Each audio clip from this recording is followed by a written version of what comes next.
everyone. I hope that your week is going well. So I just wanted to continue talking about healthy aging, anti-inflammatory lifestyle, and kind of piggyback on our last podcast on just little tips and tricks that we can do for healthy aging, and of course just optimizing our health. So I want to integrate just a few studies that came out at the end of the year, and then just give you some ideas on, again, things to integrate. For our next podcast, I do want to do a grocery overhaul. So kind of share my fridge with you, give you some healthy options that we do at home, and also go through the pantry as well.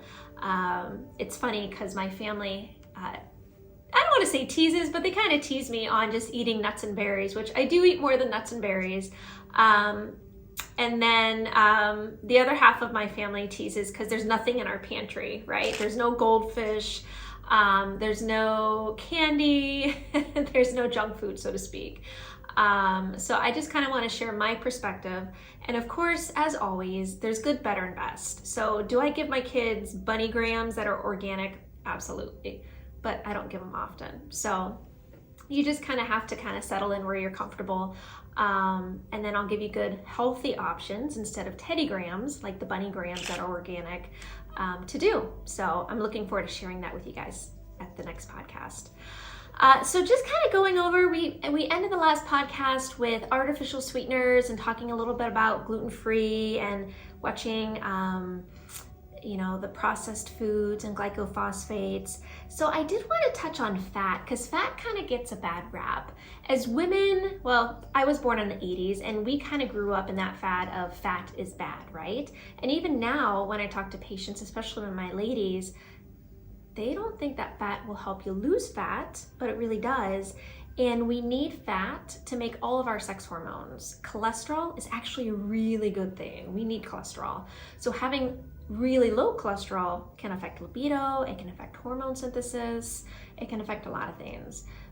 So just like anything, the quality that we put into our body affects what we get out of our body. Just like a car, right? What you put into the car depends on how it functions. So good fats, we want healthy, saturated fats, right? So we want grass-fed butter, grass-fed cream, pasteurized and pastured cheese. Coconut oil is a really good healthy fat. And I'll even throw, not a lot of people think of as fats, but avocados. If you want an avocado a day, eat an avocado a day. It's not gonna raise your cholesterol, it's not gonna make you gain weight. It's a very healthy fat. Guacamole, walnuts. Walnuts are the nuts with the highest omega-3 content. And we'll talk a little bit later about nuts, and there's a really good study that came out with nuts. Like I said before, you want to keep your nuts and your seeds in your fridge, but walnuts, because they look like a brain, when you look at a walnut, it looks like a little brain. They're great for brain health because they have omega-3s in them, right? The classic one that we all think of with omega-3 fatty acid is salmon, right? Salmon is great. If you don't love salmon, the fish second highest with omega-3s, shrimp, right? Just make sure that you know your sources, of course. And then outside of that, flaxseed, chia seed, hemp hearts. Again, being fats, you want to keep them in the fridge for oxidation, but those are all really good healthy fats to consume. Fats that we don't want, so let's talk about that. So we know what we want, we know what we don't want, right? Trans fats, those are pretty much outlawed, so to speak, in the fast food industry, but you'll still see them in some cakes, fried foods, pastries, donuts, anything hydrogenated, partially hydrogenated. If it says that on the label, you want to avoid that.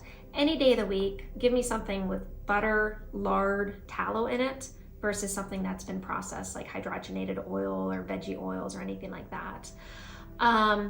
Polyunsaturated fats. So there's kind of two types of good fats, so to speak, outside of healthy saturated fats, which used to get a bad rap for being a bad fat. With good fats, there's monounsaturated, and then polyunsaturated. So polyunsaturated, we just call those guys PUFAs, polyunsaturated fatty acids.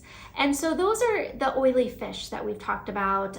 Nuts, again, walnuts, Brazil nuts, pine nuts, wheat germ is another good one. And if your grandma used wheat germ in a lot of recipes, there's a reason for that, right? What you don't want to do, which is a polyunsaturated fatty acid, seed oils, you don't want those. There's some really good studies with seed oils increasing inflammation because, again, they're not natural. We're not meant to consume corn oil, cottonseed oil. Margarine isn't really a food. So those are polyunsaturated to avoid. And then monounsaturated fats are those things like avocados that I mentioned, egg yolks. Egg yolks are so healthy. They have lecithin in there. They're really good fat. Again, some nuts like pistachios, macadamia nuts, olives, Mediterranean diet, right? Olives are really good, olive oil. But the monounsaturated fat that you want to avoid, canola. It's not natural. It's made from rapeseed and it's highly processed. So that kind of falls into that whole seed category where you want to avoid canola oil.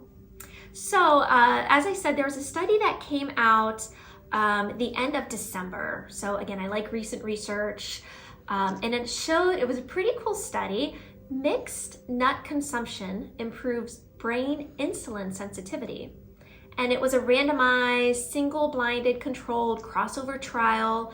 This was done in older adults that were overweight or obese. However, if you're not overweight or obese, those results will still, I would assume, hold true. So what they looked at was longer-term mixed nut consumption affected insulin action in brain regions involved in the modulation of metabolic and cognitive processes. Well, we can all use better, improved cognitive processes, right? I mean, how often, and especially my moms, how often do you walk in a room and not remember why you walked into that room, right? Or you have a whole list of things that if you don't write it down, I do this all the time. If you don't write it down, it doesn't get done. Or if you place a grocery order, you forget items on your grocery list and you're like, oh, why did I do that? So improved cognitive functioning is always a good thing.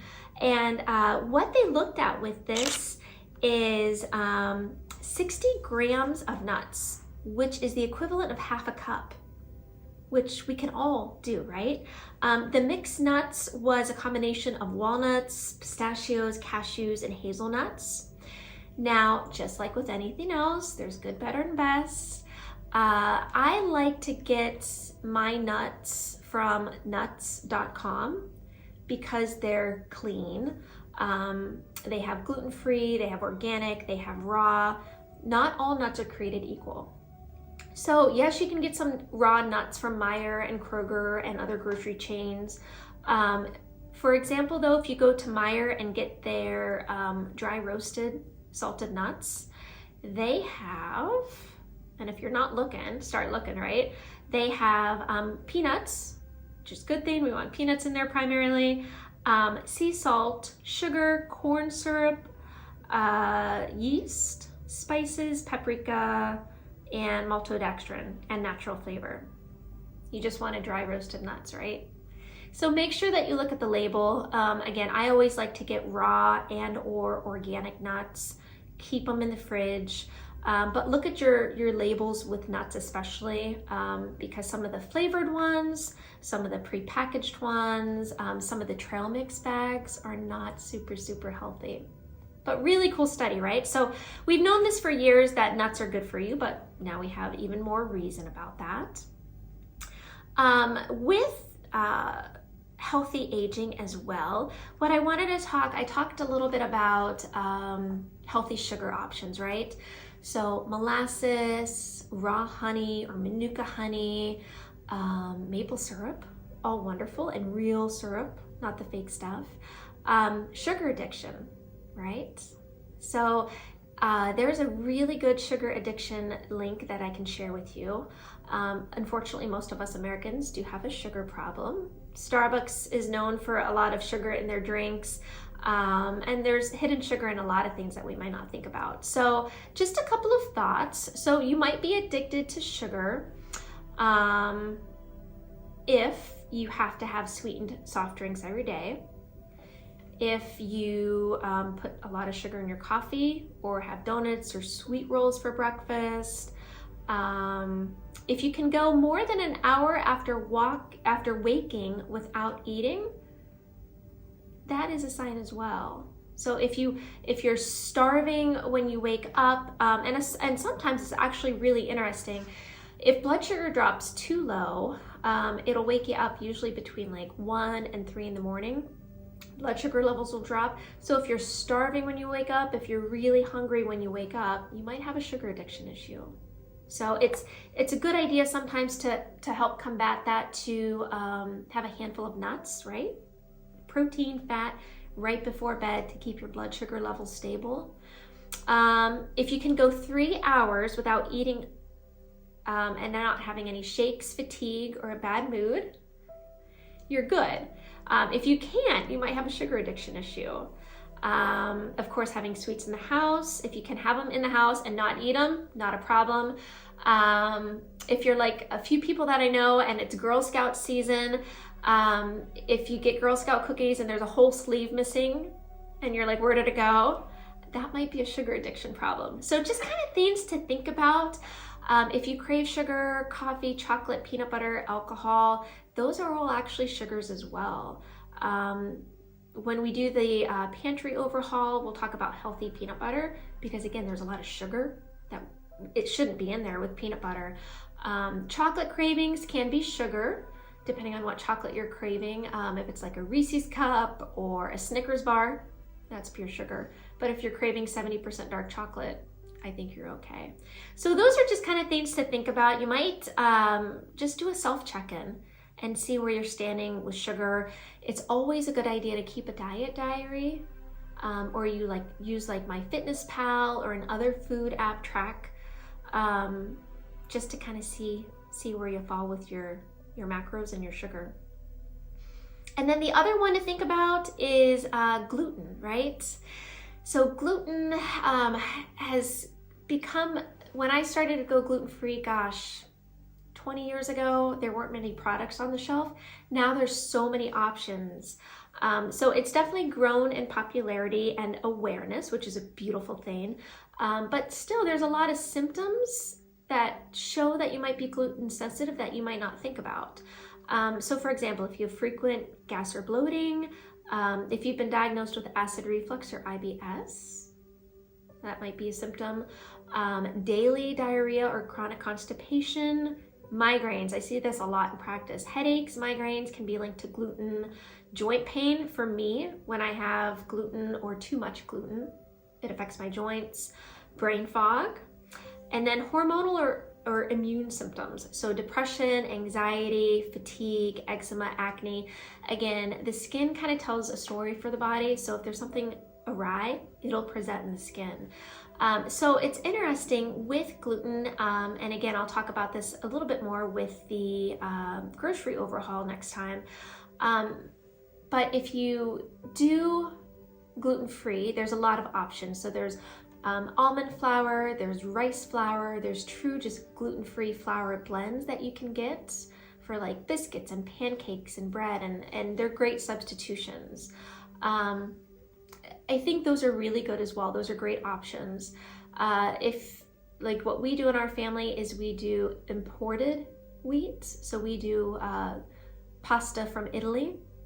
And the beauty with that is that it doesn't have the glycophosphates and the Roundup that ours does in the States.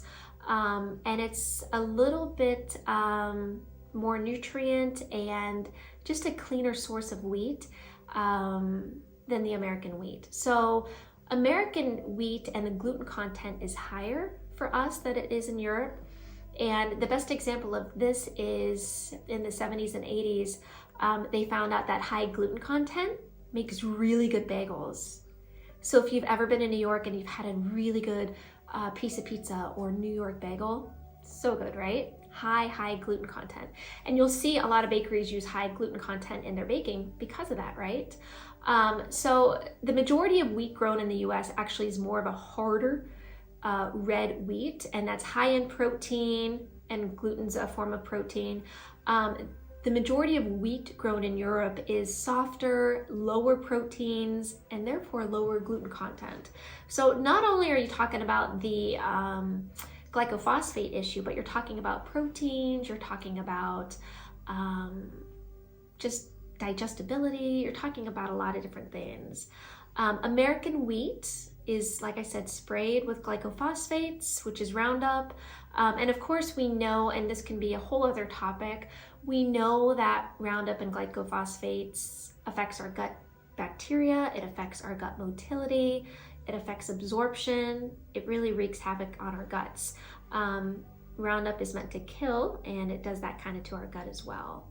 And the other difference, which I found this really interesting, American wheat, and it makes sense, right, is grown in sulfur deficient soils. So areas like Kansas and Washington and North Dakota, and the concentration of the sulfur in the soil regulates the amount of gliadin proteins, which keeps everything in check, right? So the two proteins are gluten and gliadin in wheat. So the more sulfur you have in a soil, the less gliadin in the gluten, which means that American gluten is higher in gliadin than normal, and therefore it's more reactive. And we know that American soil especially is depleted in all of our trace minerals. So why would our wheat be any different? So I will share with you what kind of pasta and breads and crackers and all of that we use in our house, and then I recommend to my patients as well. So just kind of things to think about, and I'll post a link to both the sugar quiz and the gluten quiz. That way, if you want to kind of self-assess and check in, you can always do that as well.